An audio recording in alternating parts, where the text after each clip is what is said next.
Oh, you got to start a channel because every time you talk about cameras, you're so passionate about it. I know. 2 decades in the game here, 4 continents, an entirely gigantic body of work. All right. Yes, I love it. Right. The amount of cameras that I have purely came from the idea of gas. Gas meaning obviously gear acquisition syndrome. I have gas, you have gas. I'm definitely a tech nerd. I love technology. Technology is like everything to me. It keeps me going for some reason. I wake up in the middle of the night and I'm like, DJI is about to drop something today. I'm like, oh, wait, hold on. The new Hasselblad is coming out soon. No, should I wait for the Sony or should I buy the Hasselblad? That's kind of where I'm at mentally all day long. I'm like, oh, no, I just bought a drone 3 days ago. Don't buy another drone. Then I bought another drone because the Flip went on sale. And I was just like, oh no, the Flip gets better images than the Neo 2, but I already have the Neo 2 that I bought 4 weeks ago. Oh, I don't know. Gear acquisition syndrome. It is absolutely terrible. It completely bombards our industry here. A perfect image has nothing to do with, guys, hold on. So let me move over a little bit. A perfect image doesn't really have much to do with the more that you spend. Be fully aware here, guys. Like you can absolutely get an amazing image on little to nothing. And I think that's what I'm here to basically talk about and somewhat prove today. Okay? I mean this here. So we're filming on the GH5. The GH5 is an absolute dinosaur here, but I do think personally that it has the ability to kind of keep up with today's level of detail. And honestly, truthfully here, the filmic nature that the GH5 absolutely delivers consistently is astronomical. Understand, you can go buy one of these cameras for little to nothing. I haven't looked it up here, guys. All right, just be fully aware. I'm not going to do that. If you guys want to go find it, go find it. I'll probably put it in the title as like clickbait or something. Look at this $100 camera out producing, you know the YouTube nonsense. But let's just be honest here, okay? I think personally, this camera has the ability to absolutely outpace price to quality all day here, okay? And I'm pretty sure you can go find these things for little to nothing now. So I have collected cameras for nearly 20 years or more than that actually.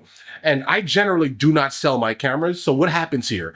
I don't sell my cameras, right? So I end up with an absurd amount of technology just sitting around that was once amazing, but the new thing came out, so I stopped using it because, right? And it's funny because I'm not even someone who shoots video generally caring about the idea of autofocus. So why did I switch? A better bit rate? I'm shooting at 422 10-bit. All guys, I'm shooting in log right now. So what exactly did I need to upgrade for? I don't know, bro. And I personally don't think that you need to upgrade neither. Not really. Right? So my goal here on this channel is to talk about the things specifically when it comes to camera equipment and things you may not technically need, but I'm going to talk about it because it's cool. I'm not going to go tell you to buy nothing. That's not me personally. That's just not who I am. Okay. But I do want you to understand this here. You don't have to waste your money to get a great image. And I would say 10%, at least 10% of every single image that you will take photographically has to do with the actual image quality. The rest of it is a story you're telling along with the composition here, guys. All right, that is it here. Let's just be completely honest. That's it. The composition, the ability to make people feel when they look at your image, that is exactly what matters more so than the 10% of your Sony a7R4 or 5 or the upcoming 6 or Hasselblad X2D or the X2D2 or the Hasselblad X1. You get what I'm saying here, guys. I just bought a Hasselblad drone, right? The DJI Mavic 4 Pro. I literally had to get it from somewhere else to get it at a decent price because they were crazy. All right. Even though they're coming down now, no. I'm going to get it at a better price. You're crazy. All right. I have 140 passport stamps for a reason. I have no problem getting on an airplane and going to buy it in a place that is not getting bombarded with tariffs. My goal here is to show you that some of your older equipment, in fact, has the ability to still perform. It just doesn't have a shiny new name on it, guys. Okay. Like, so for example, today I went out and generally when I go with photograph things, I'm photographing. I mainly bring out like one of these, right? This is the A7R. This is the A7R4. I'll bring out one of those. I'll bring out What is this here? This is the A7 IV, right? A7 IV. I even occasionally take photos on the FX30 even, and or the Sony A7 III, right? So the point is, I can keep going, guys. Canon 5 DSR, right? I can keep going, so I'm going to stop. But the thing is, right? So today, I specifically went out with my 5DS for the sole purpose of seeing if the camera is even still amazing. Because when I remember when I bought it, I was just like, this is crazy, 50 megapixels, full frame, right? But the only problem is that once you kind of bump up the ISO, it starts to create noise in your image. You don't really want noise in your image because you have to also shoot at a pretty high shutter speed, specifically if you want a super sharp, clean image. I get it, but that's not the point, okay? I need you to understand this here. The 5DS is still an absolute monster, okay? Complete monster. I would say the best, guys, hold on. The best pairing I've ever seen, ever, with the 5DS would be these two lenses here. Hold on. I'm not gonna cut neither.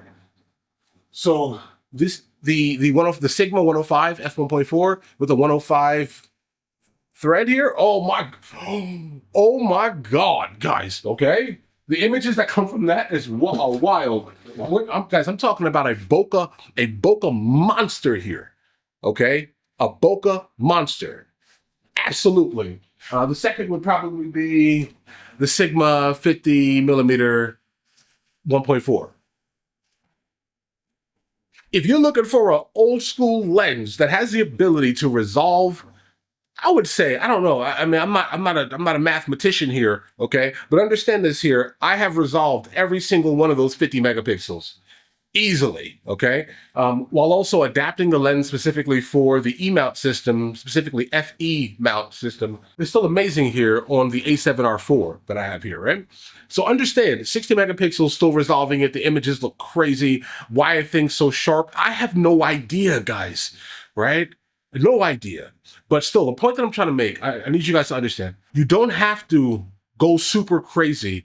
Keep the stuff that you had. It's amazing. It's dope. Most of the modern screens are UHD 4K. What does that mean here, guys? 8 megapixels. Stop doing this. The moral of the story is don't be like me.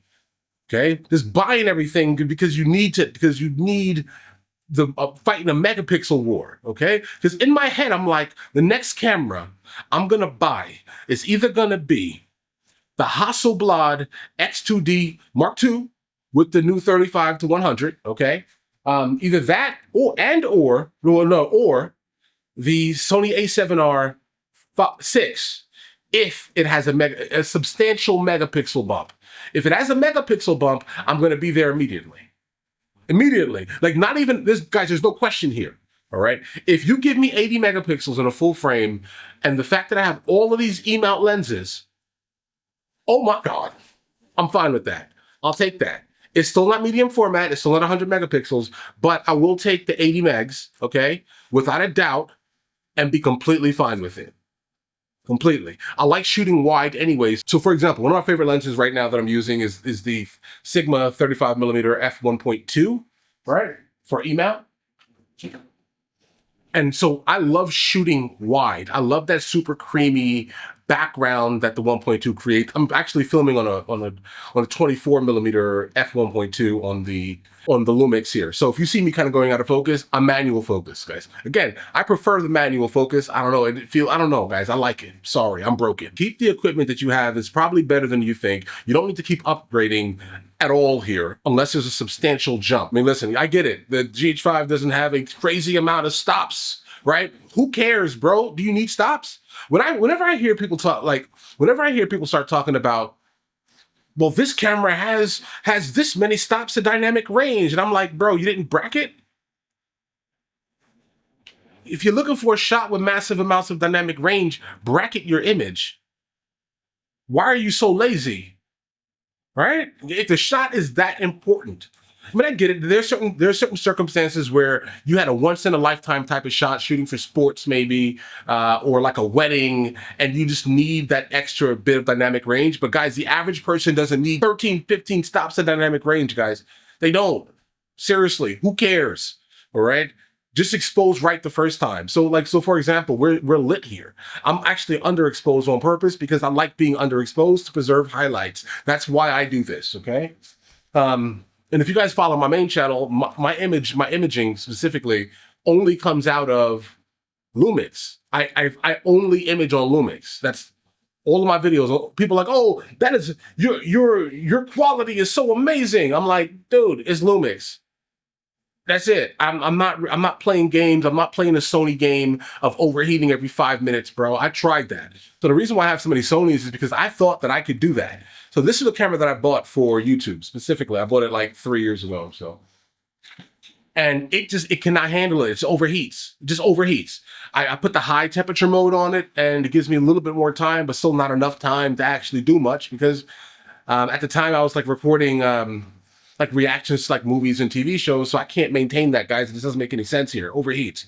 Guess what never overheats for me? The Lumix. I'm filming right now in 4K, 30 frames a second. How long are we on? We've been on here for 12 minutes now, guys. 12 minutes.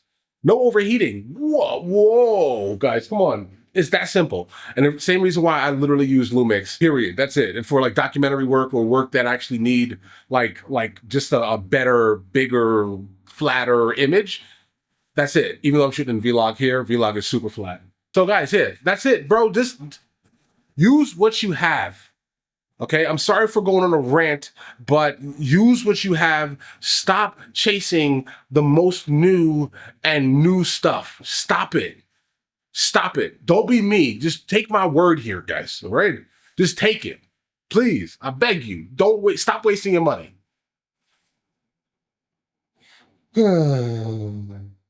All right, bye.